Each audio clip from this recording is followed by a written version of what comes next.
Bonsoir à tous et bienvenue dans notre première émission Éclaire-moi. Et oui, cette émission est aussi pour toi.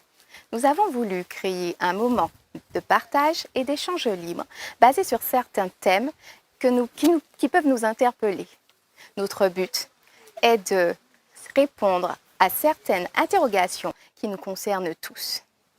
Nous pourrons alors obtenir des conseils, des solutions, partager des expériences, des témoignages, tout cela bien sûr dans un moment convivial. Nous souhaitons être une lumière d'espoir et d'encouragement dans ces moments difficiles et juste dire à notre Dieu, éclaire-moi. Merci Katie, je n'aurais pas mieux expliqué notre concept. Vous savez, il y a de cela quelques années, dans notre culture antillaise, il était normal de vivre en famille élargie. En effet, on retrouvait sous le même toit les grands-parents, les parents, les enfants et parfois même les arrière-grands-parents. Aujourd'hui, nous sommes à l'ère du chacun chez soi et cela crée des bouleversements chez certains de nos aînés. D'où notre thème, la solitude de la personne âgée.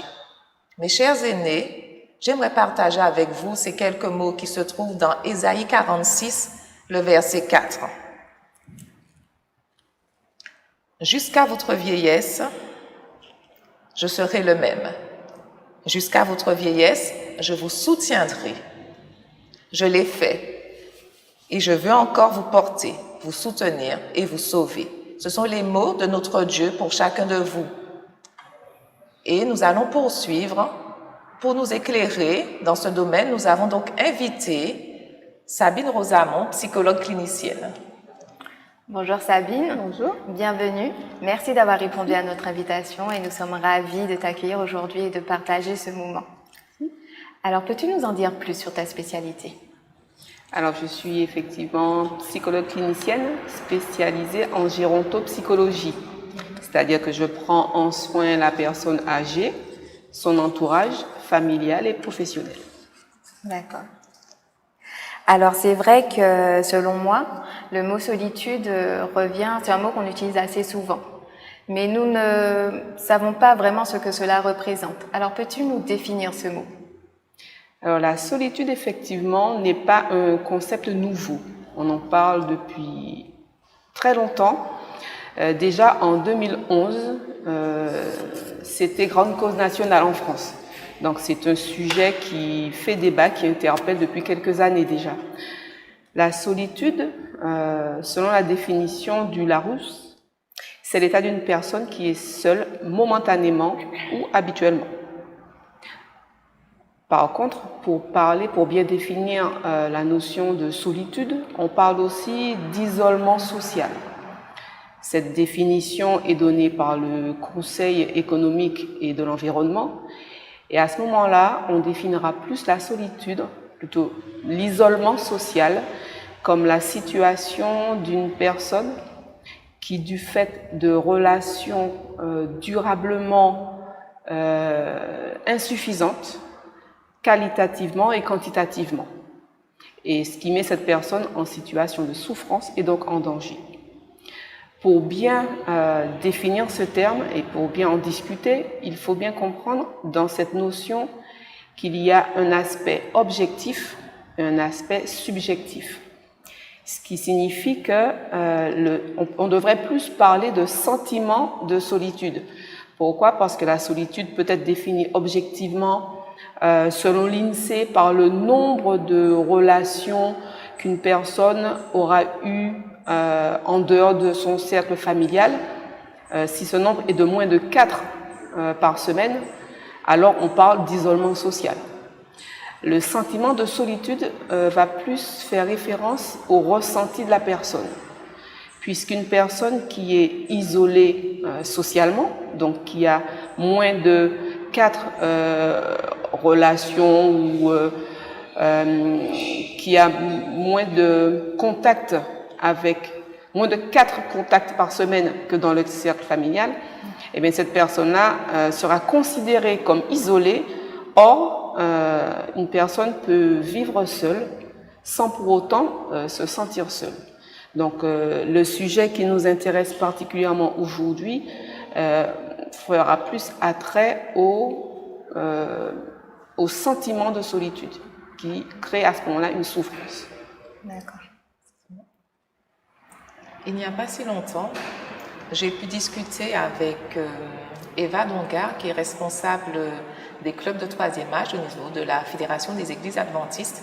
Et Sabine, elle te lance un SOS, car elle se sent vraiment démunie face à la souffrance que ressentent certaines personnes au sein des clubs de troisième âge. Effectivement, elle fait remonter ce mutisme quand elle pose cette simple question « Comment vas-tu ?» et les larmes qui se mettent à couler. Elle voit aussi cette pudeur que dégage la personne âgée qui ne veut pas en dire plus sur sa situation. Certains ont du mal à s'alimenter, ils se contentent juste d'un morceau de pain avec du fromage et ils n'ont plus le goût de cuisiner pour eux-mêmes. Donc, comment aujourd'hui peux-tu nous dire pourquoi ce sentiment de solitude est aussi prononcé chez la personne âgée? Il est vrai que tout un chacun peut se retrouver à un moment de sa vie dans une situation d'isolement, dans une situation de solitude. Maintenant, la personne âgée cumule plusieurs facteurs, la mettant donc à risque de ressentir ce sentiment de solitude.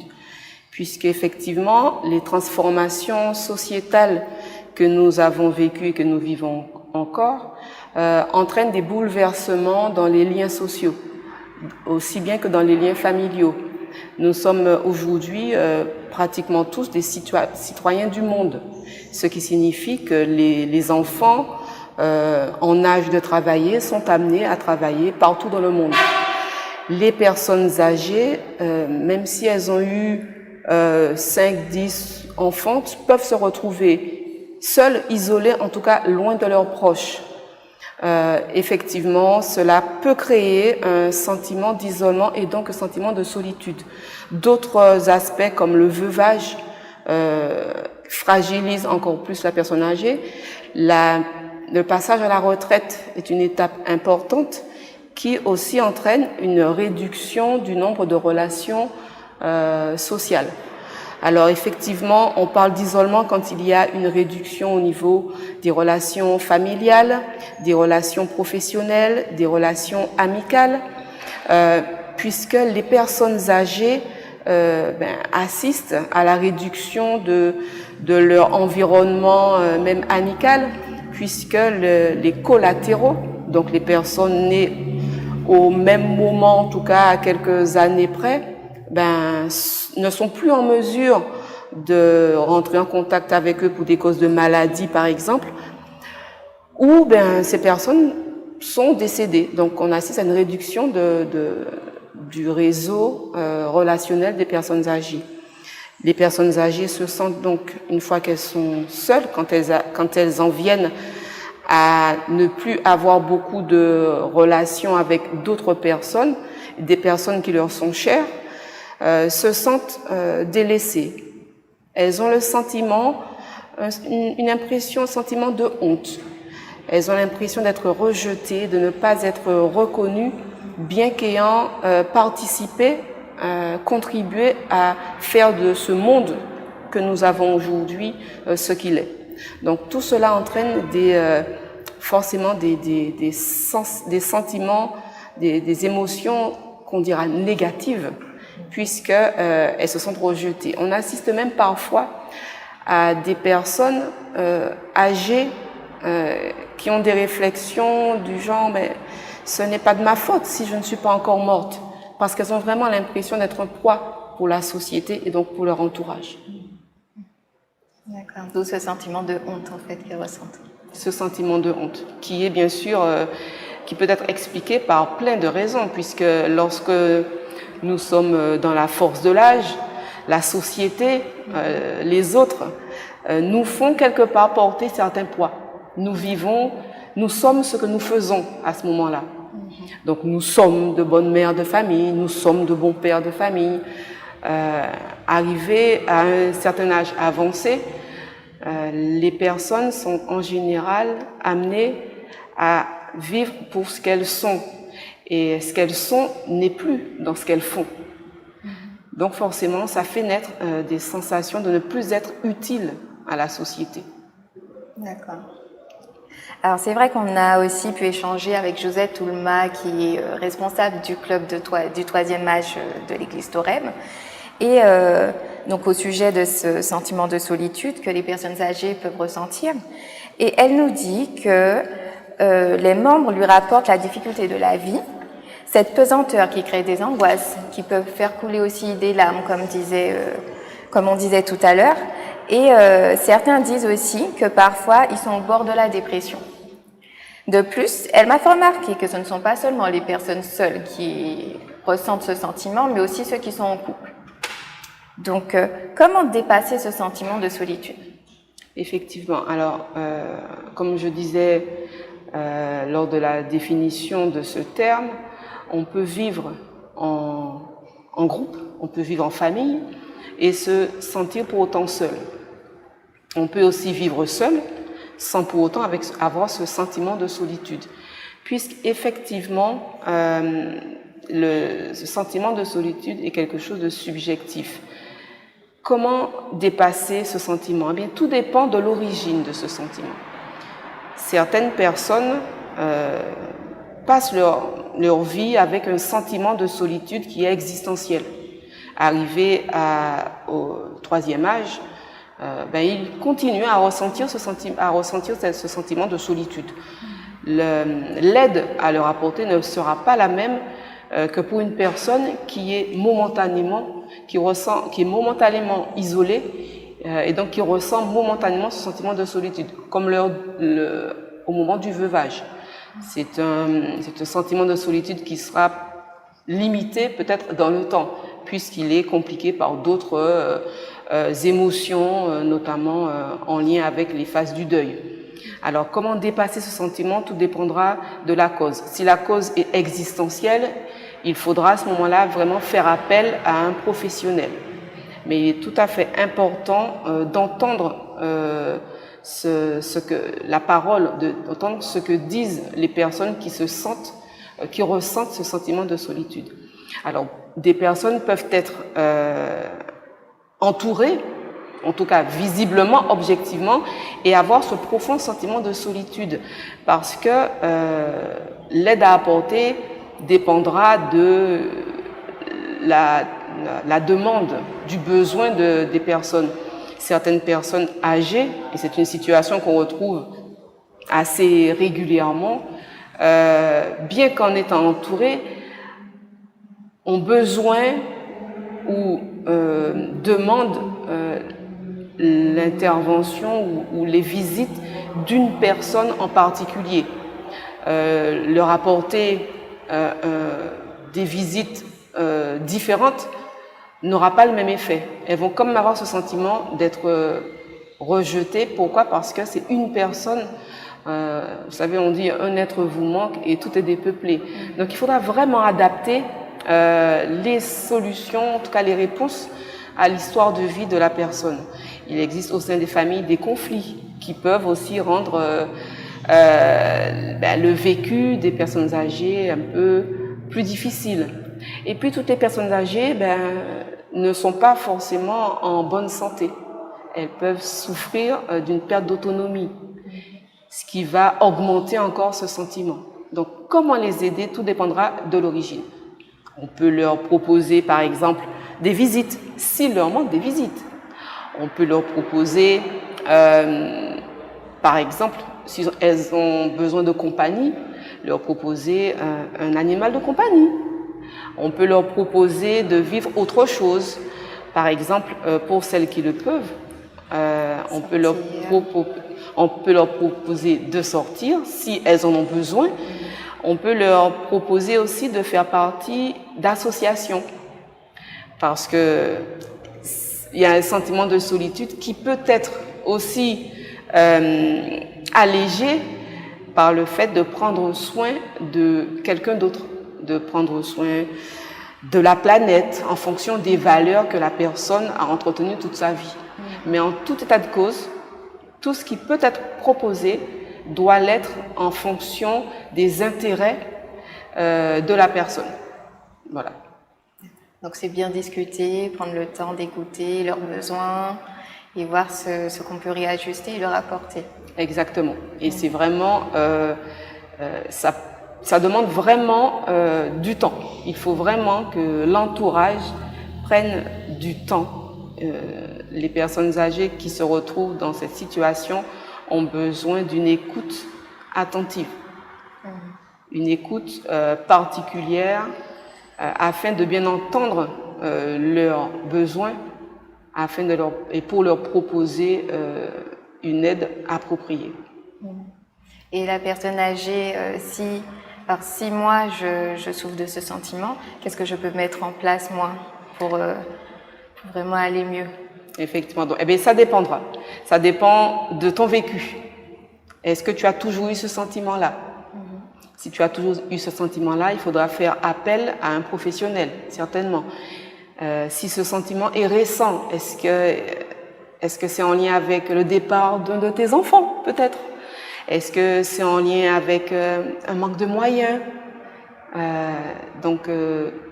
Vraiment, il faudra adapter, mais il faudra vraiment analyser ton besoin, puisque tu peux verbaliser un besoin qui est visible, qui semble être au premier plan, mais en fait, tu as des attentes qui sont bien plus importantes et qui peuvent être même différentes de ce que tu verbalises. Donc, il est important de s'écouter et de se demander ce que je veux vraiment, pour celles qui sont en mesure de le faire. D'accord.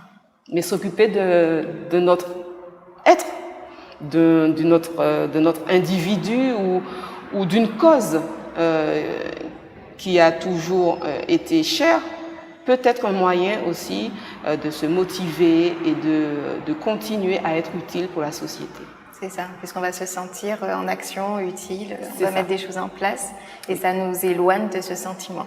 Tout à fait, d'autant que ce sentiment est peut-être vraiment nuisible, néfaste, puisque le sentiment de solitude qui dure est vécu par l'organisme vraiment comme un stress chronique, avec toutes les conséquences associées, notamment un affaiblissement du système immunitaire, ce qui entraîne des maladies, le diabète, l'hypertension, la dépression, qu'il est très important de prendre en soin, d'entendre, et l'insomnie, baisse d'appétit, jusqu'à arriver bien sûr à des situations dramatiques. D'accord, surtout de nos jours et que tout ce qu'on vit, il vaut mieux booster l'immunité. Absolument, puisque la pandémie n'a rien arrangé à tout cela. Tout à fait. Eh bien, effectivement, Sabine, avec toutes tes explications, on se rend compte que c'est bien complexe, ce sentiment. Et quand on fait partie d'une famille où il y a cette problématique, c'est difficile. Donc, parfois, on se sent vraiment démuni face à cette situation de solitude chez la personne âgée. Quand on est enfant, on est pris entre sa situation familiale, c'est-à-dire son conjoint, ses enfants, sa situation professionnelle, ses tâches domestiques, et on ne sait pas où se tourner pour avoir un soutien, pour avoir de l'aide. On ne sait pas comment s'en sortir. D'autant plus que la personne âgée, comme tu nous le dis, cette situation est très complexe et on fait face à une personne âgée le plus souvent qui demande une présence, mais qui ne souhaite pas non plus aller s'installer dans la famille, auprès de l'enfant, dans le foyer de l'enfant. Donc l'enfant se retrouve démuni. Et tu en as parlé également, on fait face aussi à la situation qui veut que le parent ne veut que cet enfant. Effectivement, on peut avoir 7-8 enfants et puis ces 8 enfants viennent nous voir, mais on réclame la présence d'un seul. Et tant que celui-là, il n'est pas passé, rien ne va. Donc, l'enfant choisi porte tout ce poids, tu viens de le dire, et c'est difficile, c'est compliqué. Alors Sabine, en tant que famille, en tant qu'entourage, comment dois-je réagir face à tout ce qui m'entoure pour ce sentiment de solitude? Alors, il est effectivement important de pouvoir en parler, de mettre des mots sur la situation qui est vécue. Effectivement, dans les familles, il y a des rôles qui ont été attribués depuis très longtemps. Il y a des rôles qui ont été attribués, mais qui ont aussi été choisis. Donc, certains enfants, souvent des femmes, sont désignés comme étant la personne qui va s'occuper de maman ou de papa lorsque maman et papa auront besoin de cette aide-là.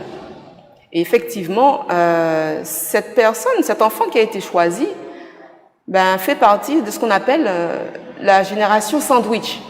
Donc, pris entre les parents à aider et les enfants aussi à assister.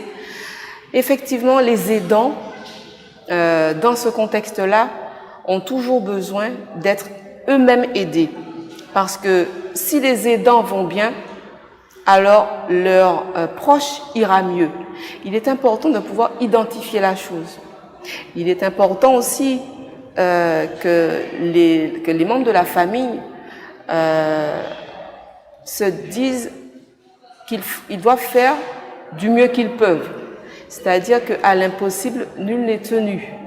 Il est important de connaître ses limites.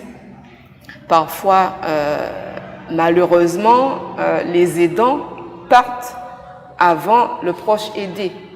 Et c'est quand même un tiers des cas. Donc, il est important de pouvoir identifier la chose. Après, les conseils de famille peuvent aider à résoudre cette problématique. Il est important que chacun intervienne, que chacun donne de sa personne en fonction de ses possibilités. Une fois que la discussion a eu lieu, l'idéal, effectivement, c'est que la personne reste dans son environnement. Il est important que la personne reste dans son environnement. Un environnement qu'il connaît, ce qui évite justement que cette sensation justement d'être inutile, d'être un poids, et ça évite aussi l'apparition ou l'aggravation de troubles cognitifs en lien avec justement ces situations difficilement vécues, puisque la dépression peut se manifester par des troubles de mémoire, par des troubles de l'orientation, mais ça fera peut-être l'objet de notre rendez-vous. Mais effectivement, il est important que la famille s'en rende compte et que tous les membres de la famille participent à cette prise en soin. Mais les fratries, lorsqu'elles existent encore, contribuent beaucoup aussi à apporter une aide aux personnes âgées. C'est-à-dire les frères, les sœurs, pas forcément en venant dans la maison, mais avec un coup de fil, ça peut déjà contribuer à un bien-être. Et un coup de fil régulier peut égayer la journée d'une personne qui se sent seule. Tout à fait, Sabine. Effectivement, je me rappelle d'une personne âgée qui me disait qu'elle ne recevait aucun appel et que être là, ne parler à personne, elle me disait, je le dis en créole, moi, j'ai fini par s'assembler là. À force de m'arrêter en créole, moi, j'ai fini par s'assembler. Et cette personne-là, un petit appel, lui faisait du bien. Ne serait-ce que quelques minutes au téléphone, ça l'apaisait. Effectivement. Et c'est vraiment très important pour ces personnes. Mais ce coup de fil, ce petit coup de fil, ce petit intérêt peut être salutaire, peut empêcher la survenue d'autres émotions négatives. Mais ce petit coup de fil peut être fait par un membre de la famille, par un ami, mais par un voisin, par un membre d'église. Et tout cela, ce n'est pas grand-chose, mais ça aide la personne qui se sent seule à se dire « on pense à moi ». Effectivement, pour tout un chacun, être l'objet d'attention, pouvoir partager, échanger avec une personne, toutes ces choses sont primordiales pour un sentiment de bien-être. Et donc, lorsque ces choses n'existent pas, peuvent apparaître justement ce sentiment de solitude avec tous les effets néfastes associés. Bien, Sabine, si j'ai bien compris, chacun doit apporter sa pierre la personne âgée, l'entourage, le voisinage, les membres d'église, chacun doit apporter une petite pierre pour le mieux-être de cette personne. Absolument. Il est très important que toutes les personnes âgées restent actrices de leur vie jusqu'à la fin. Il existe aussi un aspect que je rencontre assez souvent dans la prise en soin des personnes âgées qui se sentent seules. C'est ce sentiment de ne pas, de ce sentiment de culpabilité. Culpabilité envers soi pour des conflits anciens qui perdurent, pour des événements de vie. Et effectivement, régler ces conflits et pardonner aux autres et se pardonner soi-même, eh bien, contribue à rendre moins lourd, moins difficilement gérable la dernière partie de notre pèlerinage sur Terre. Donc il est vraiment important que la personne âgée se prenne elle-même en charge quand elle le peut. Et il est tout aussi important que l'entourage familial, professionnel, fasse aussi sa part. Il existe beaucoup déjà d'associations qui viennent en aide aux personnes isolées et aux personnes en situation d'isolement géographique. Mais il existe aussi une part qui doit être faite par la personne elle-même dans la mesure du possible. Merci Sabine pour cette première partie qui nous a été déjà très bénéfique. Apprécions ensemble cette interlude musicale et ensuite nous rejoindrons Daniel Ozna qui représente nos aînés.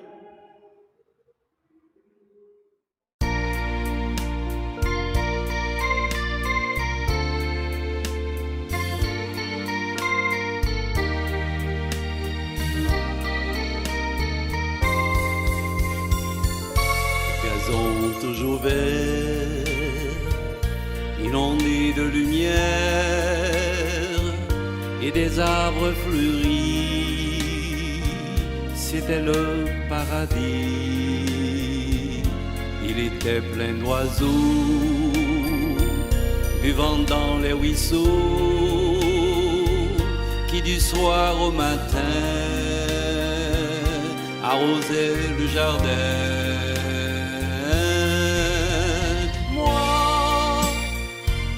Je voudrais retrouver le paradis perdu par notre faute. Moi, je voudrais retrouver le paradis perdu qui était nôtre au milieu du jardin. Était l'arbre interdit, alors Dieu avait dit, tu ne mangeras point, mais l'homme succomba, alors Dieu le chassa du jardin,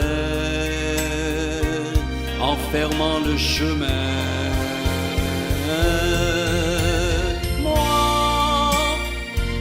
Je voudrais retrouver le paradis perdu par notre faute. Moi, je voudrais retrouver le paradis perdu qui était nôtre.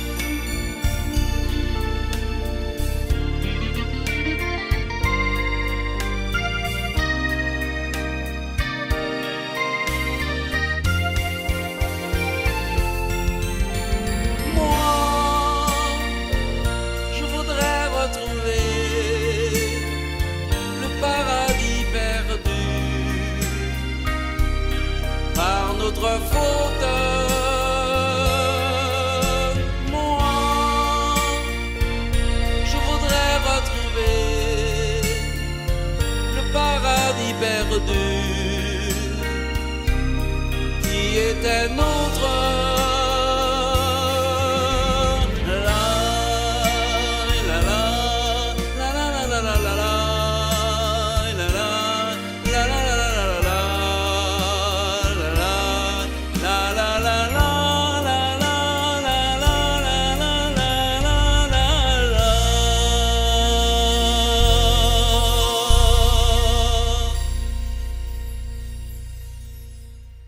C'est vrai que Sabine nous a déjà dit pas mal de choses, hein, de très bonnes informations que nous pouvons retenir, bonnes à retenir. Mais Daniel, peux-tu nous en dire plus? Qu'est-ce que tu as ressenti de tout ça? Quel est ton ressenti? C'est vrai ce qu'elle a dit. Mais moi, je me suis retrouvée seule sans être seule. Mon mari est décédé quand nous avions 57 ans de mariage. C'était une carrière. Ah oui. C'était une carrière. On avait 3 enfants, pas beaucoup, mais des enfants qui nous étaient très attachés, qui me sont encore très attachés. Et je me rappelle qu'il me disait souvent, nous avons de bons enfants. Parce que quand j'étais aux prises avec lui, il est resté 20 ans malade. Hein. Donc oui. pendant 20 ans, je l'ai soigné, les enfants. Mon fils vit en France, mais mes filles sont ici. Et chaque fois que j'avais un besoin quelconque, je faisais appel à celle qui était pour moi la plus disponible. Et tout de suite, elle arrivait. Je n'ai rien à reprocher à mes enfants. D'ailleurs, jusqu'ici, ils sont là. Il y a mes petits-enfants aussi, m'ont entouré. Et j'ai pu compter aussi sur ma sœur, qui est tout près, qui est ma voisine. C'est vrai qu'elle est psy, donc elle connaissait la situation. Et elle intervenait tout le temps, elle m'appelait pour savoir si ça allait. Je n'ai jamais eu le sentiment d'être seule. Je ne me suis jamais sentie, j'ai pas eu le temps d'être seule. Parce que tout le monde m'a entourée. Ça ne m'a pas gênée dans la mesure qu'on ne m'étouffait pas. Parce que je ne sais pas si j'aurais accepté qu'on m'étouffe non plus. Parce qu'il faut faire attention à ça. Parce que c'est quand même un autre... Quand on se sent bouffé, je pense que c'est pas agréable, non. Et mes enfants avaient toujours un petit mot gentil pour moi, m'appelaient pour savoir si ça allait, s'il n'y avait pas de problème, si je me sentais trop seule. Mais maman, prends ta voiture, on va faire un petit tour, on va faire un truc comme ça. Bon, mais j'avoue que c'est... Quand j'ai réalisé que j'allais être seule, j'ai flippé quand même. Et je me rappelle que Nikita, qui est le plus jeune, m'a dit, mamie, mais tu n'as pas à t'inquiéter, je suis là. Je suis là avec toi, tu n'as pas à t'inquiéter. Donc, ça m'a quand même boosté. Mais Ça t'a fait du bien, ça. ça m'a fait Ce du petit bien. mot. Et jusqu'ici, hein, parce que c'est vrai qu'avec l'âge, on se dit, est-ce que je ne vais pas les embêter, est-ce qu'ils vont, parce que mes enfants, bon, le mari de Monique est mort, mais Cathy a encore son mari. Est-ce qu'il ne va pas sentir que comment dirais-je, Que tu t'imposes, que tu prends trop de place. même pas que je prends trop de place, parce que je connais mes enfants, et elles vont pas regarder ce qu'il y a derrière, elles vont accourir. Non, mais là, ça va, mon beau-fils m'aime bien, Mais j'avoue qu'il faut comment je vais dire ça? Il faut être entouré. Parce que quand j'ai réalisé effectivement que j'allais être seule, je me suis dit, mais alors, quand j'étais en activité, j'aspirais à être seule. Pas un petit moment, des fois longtemps. Oui, j'avais des enfants. J'étais enseignante, j'avais des élèves toute la journée. J'avais 3 enfants qui savaient quand même... Ces enfants-là, je pense qu'ils étaient déjà... Comme ils avaient un esprit de... Ils savaient voir quand il fallait s'éloigner. Mais ils étaient toujours aux petits soins avec moi. Donc, je pense qu'il faut la famille, c'est-à-dire les proches comme mes enfants, mes petits-enfants, et puis frères et sœurs aussi. On n'a pas besoin d'avoir quelqu'un constamment à la maison, mais un petit coup de fil. ou bien passer pas pour longtemps, hein, passer, dire un petit bonjour, m'embrasser, me serrer, parce que dans ma famille, on est très, Très câlin, très affectueux. très affectueux. C'est bien Un ça. petit câlin, un petit truc comme ça, et puis c'est bon. Hein? Dormir. En fait. Ça fait du bien. On a Si besoin ça de peu passe, pour si. aller bien. Oui. Très bien, Daniel, merci pour cet échange. Nous allons poursuivre en visionnant un autre témoignage. Donc nous allons aller, je vous laisse regarder à la rencontre de Denise. Notre émission se déroule également au cœur du foyer. Venez avec moi, nous allons à la rencontre de Denise. Bonsoir Denise, comment vas-tu? Oui, ça va bien, merci. As-tu passé une bonne journée? Oui, très bien. Donc je suis heureuse d'être avec toi cet après-midi, en cette soirée, et d'être en ta présence. Est-ce que tu peux me dire comment ça se passe pour toi? Pour moi, ça se passe très bien avec la grâce de Dieu. Est-ce que tu peux me parler un petit peu de ta famille? Est-ce que tu as des enfants? Si j'ai des enfants, j'ai 8 enfants, j'ai 4 garçons et 4 filles. Tu as des 23 petits-enfants? petits-enfants et 11 arrières. Ah, tu es vraiment bénie Eh alors. ben oui. Tu es bien L'Éternel entourée. m'a béni. Eh bien, gloire à Dieu. Avec cette belle famille, comment occupes-tu tes journées? Eh ben, pour ma journée, le mardi, jeudi, je vais à Croix-Gym. Le mardi, je vais en visite, visiter nos sœurs et frères. Ensuite, je m'occupe de mon petit jardin, de la maison, mon repassage. J'écris, je lis. Eh bien, tu fais beaucoup de choses. Et ensuite, quand je sens bon, je suis fatiguée, j'appelle mes enfants, on appelle des reux, puis tout se passe bien. Je ne vois même pas passer la journée. Eh bien, c'est super, effectivement. Tu nous as dit que tu as des enfants, des petits-enfants, même des arrière-petits-enfants. Oui. Mais tu vis seule, c'est ça? Si je vis seule, je suis veuve depuis, ça fait 9 ans. Donc, et comment tu fais pour te déplacer? Tu as Ben ton permis bien, j'ai alors? ma fille qui habite juste à côté. L'Éternel m'a béni. J'ai une fille juste à côté de moi.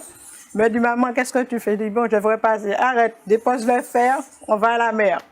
Eh bien, donc tu ne t'ennuies pas. Je ne m'ennuie pas. Comment te sens-tu réellement dans cette vie aujourd'hui? Et je me sens bien, grâce à Dieu. Parce que si je n'avais pas Dieu dans ma vie, je ne sais pas ce que je serais devenue. C'est ta force, c'est ton C'est ma soutien. force, c'est mon soutien. J'aime bien le diaconat. Quand le vendredi arrive, je suis heureuse d'aller au service du Seigneur. Et ça fait des années que tu œuvres pour ton Dieu. Oui. Tu nous fais des choses magnifiques. Mais il n'y a pas que le diaconat. Je sais que tu aimes faire tes petits commerces de temps en temps. Ah ben oui, je fais du pain, je fais du gâteau, je fais du jus. J'invente. Tu crées des recettes. Oui, je crée des recettes. Eh bien, Et mon jeune me sert de cobaye. Alors quand je fais quelque chose, je l'appelle, il goûte, il me dit, ah oui, mamie, tu peux continuer. eh ben, je vais t'emmener des cobayes. J'ai des personnes qui aiment bien tout ce qui est sucré, tout ce qui est bien savoureux. Je t'emmènerai du monde. D'accord. Sinon, dis-moi, je sais que tu fais partie aussi du club du 3e âge. Comment Si. ça se passe? Donc ça se passe très bien pour nous, mais avec le Covid, donc on ne peut pas évoluer. Comme on a l'habitude, souvent on faisait une réunion à l'église et l'autre mercredi, nous sortions. Donc, vous vous retrouvez quand On a même, vous l'habitude. faites encore toujours Oui, des on réunions. se retrouve, mais il y a pas mal qui sont malades, qui sont au foyer, qui ne peuvent pas se déplacer. Donc ça nous handicape. Ouais. Et tu sais, il y a beaucoup de personnes âgées qui souffrent de la solitude, qui disent que c'est vraiment quelque chose de très négatif pour eux. Ils ressentent beaucoup de souffrance, ils se sentent vraiment seuls. Est-ce qu'aujourd'hui, tu aurais quelque chose, un petit mot à leur dire? Ah oui, de penser à Dieu, de penser aux frères et sœurs. S'ils ont un téléphone, d'appeler, de lire. Nous avons la Bible, nous avons pas mal d'ouvrages. Donc, quand on est fatigué, on se sent seul. Vider l'armoire, arranger les vêtements, là, on retrouve ce qu'on a.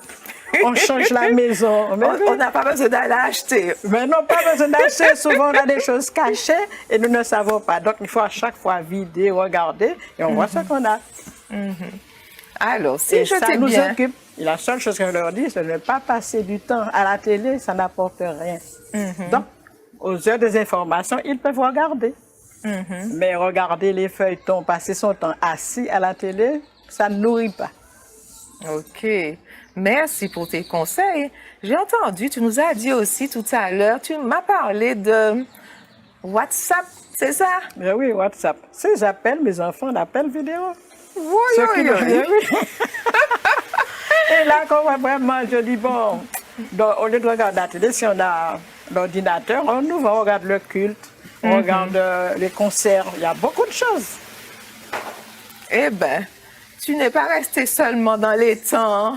Non, les non, temps non, il faut passés, évoluer, tu il faut suis. avancer avec le temps. Voilà, tu avances avec le temps et puis tu as sûrement tes petits-enfants autour Ah, de mes toi petits-enfants, moi, je suis pas qui t'aident. forte. Mais quand je suis coincée, j'appelle mes petits-enfants. Mes enfants viennent m'aider. Me disent, mamie, il faut faire comme ça, il faut faire comme ça. Puis, moi, je suis à l'école des tout petits. Ah, eh ben c'est génial. C'est génial parce que tu as toujours ce sourire, tu as toujours gardé cette gaieté, Eh bien, oui. malgré les aléas de la vie, hein, parce que je n'en doute pas, comme tout le monde, tu as eu tes petits moments de tristesse, Mais tes oui. petits moments de deuil, de faiblesse. Mais la chose la plus importante que tu nous as dit, c'est que tu es resté accroché à ton Dieu. Et c'est ça ta force. Quand on est enfant de Dieu, nous ne devons pas être tristes. Se laisser aller parce que Dieu nous a fait une Voilà. promesse. C'est De ne ça. pas promener des regards inquiets. Il est avec nous tous les jours, jusqu'à la fin du monde. Ah, Denise. Ne pas se douter, qu'est-ce que je vais faire? Non, Dieu pourvoira à tous nos besoins. Faisons-lui confiance. Merci, merci pour ce bon moment. Merci pour tous ces beaux conseils que tu nous as donnés. Et j'espère que j'arriverai, comme toi, à pouvoir profiter à ton âge pleinement de toutes ces bontés, de tout ce que Dieu nous donne, de tout ce que Dieu a pour nous. Effectivement, tu fais beaucoup de choses. Je sais que tu as chanté dans la chorale, tu es diaconesse, tu fais des visites, tu fais de la décoration. Enfin, tu as plusieurs cordes à ton arc, tu aimes apprendre, tu aimes découvrir et plus que tout, tu aimes ton Dieu.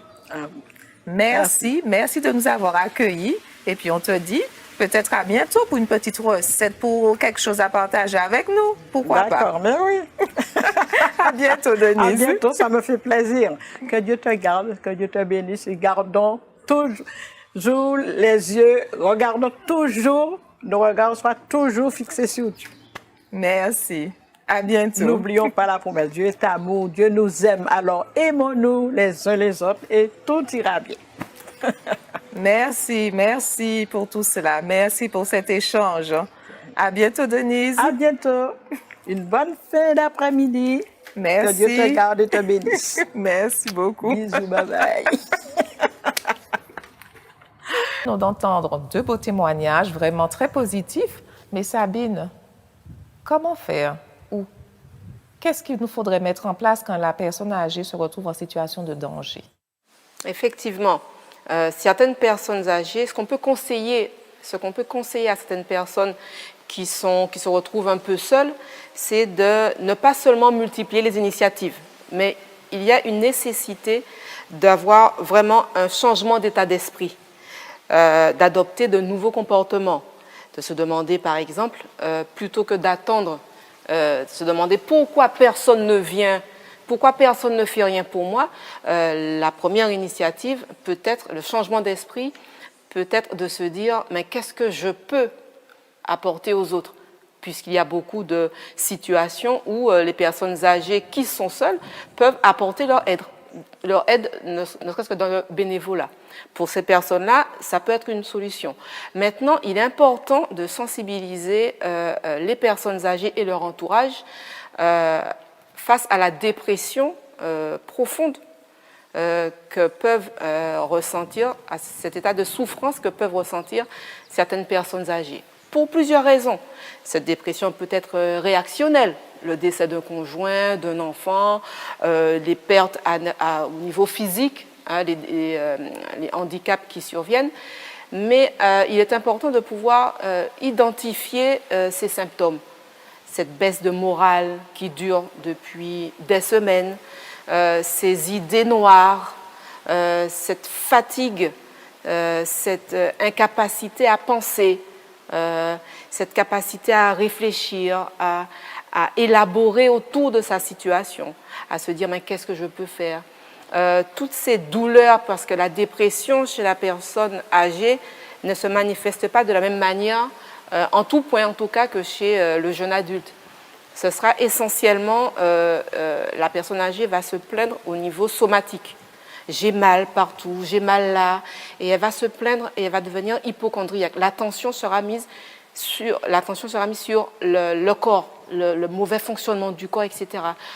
Il y a plein de symptômes de ce genre qui doivent alerter l'entourage de la personne pour l'amener à consulter. Parce qu'une dépression sévère peut avoir des conséquences dramatiques. Parce que les idées suicidaires sont présentes et une personne âgée qui ne va pas bien peut passer à l'acte suicidaire. C'est-à-dire qu'elle peut se donner la mort, pas forcément dans une envie de mourir, mais une envie de ne plus continuer à vivre cette situation qu'elle vit actuellement. Donc il est très important de pouvoir écouter une personne qui se plaint beaucoup de son corps, de douleur, et qui a cette baisse de morale qui dure depuis très longtemps. D'accord. Oui, donc effectivement, au niveau des clubs du troisième âge, les membres ont essayé aussi de chercher des solutions. Donc il y en a, pour la plupart, ils nous ont dit que le mieux, c'est de ne surtout pas s'isoler, garder le contact, avoir de bonnes relations avec son entourage, avec ses voisins.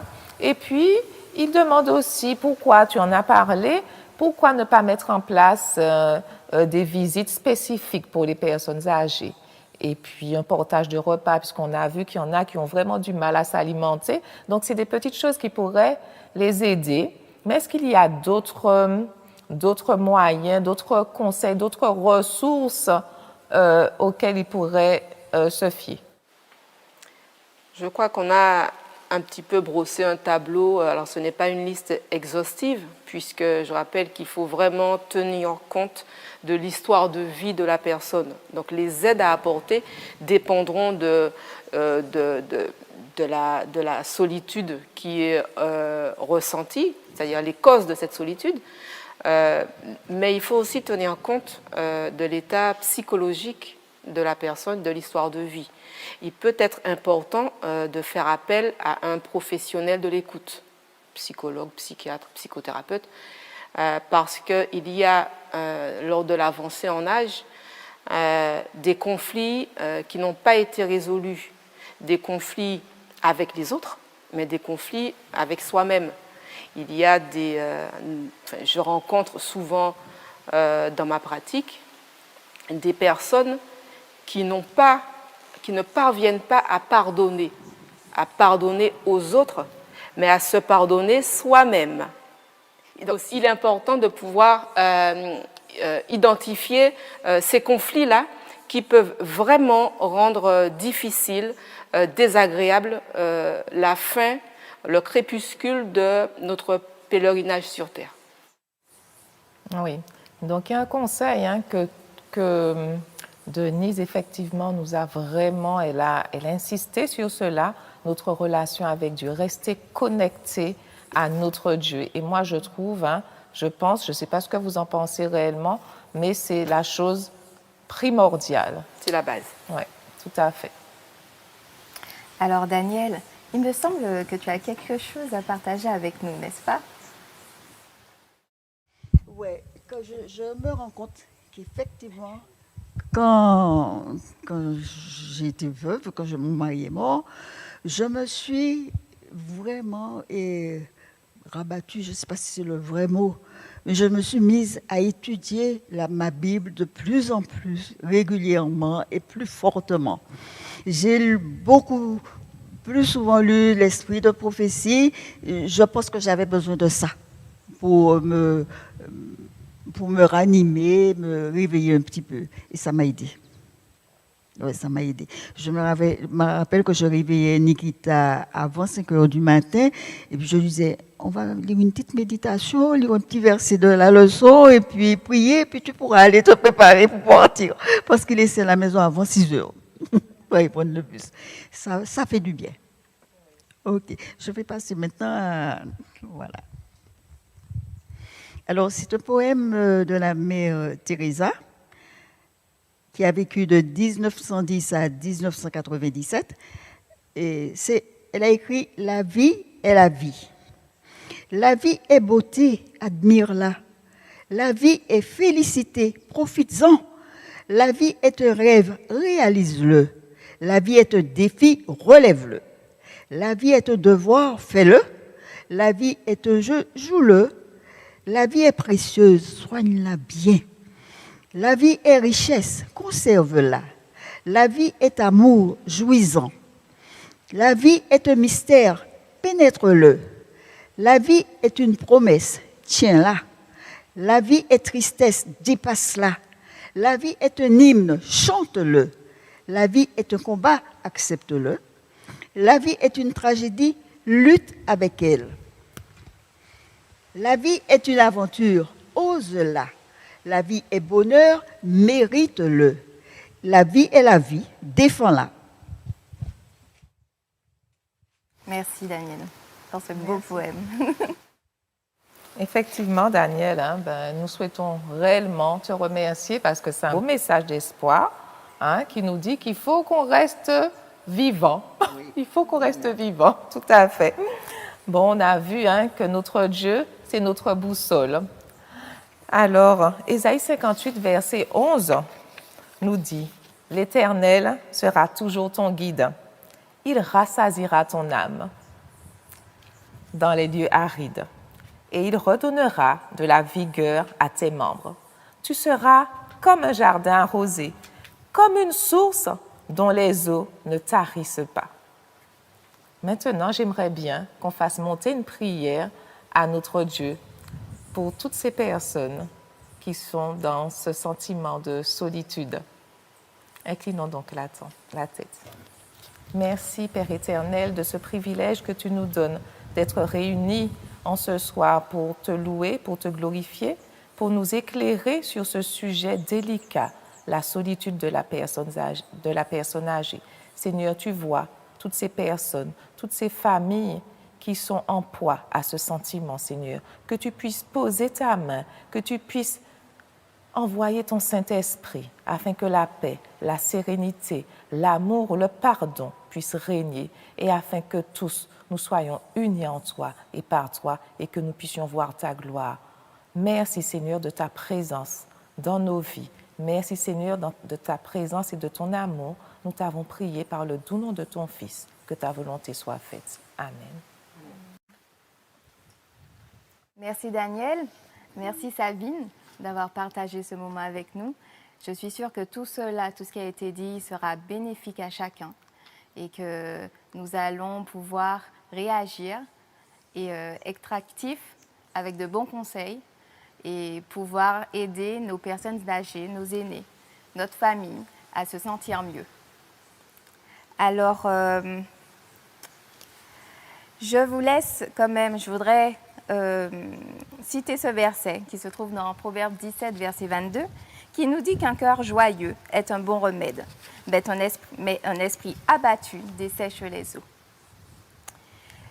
Et je vous donne rendez-vous lors de notre prochaine émission qui portera sur le thème de la sexualité dans le couple.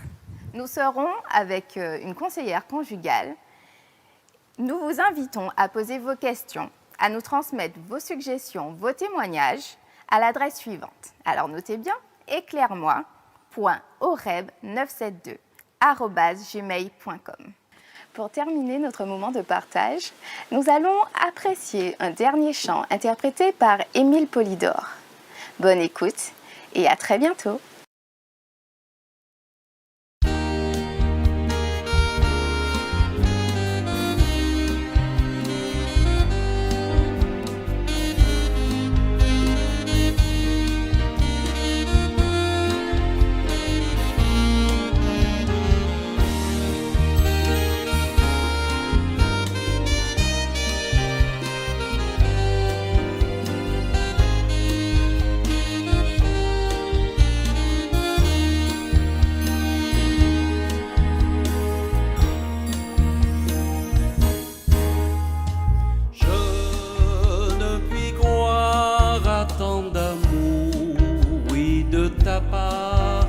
je comprends quand je revois Jésus ta croix.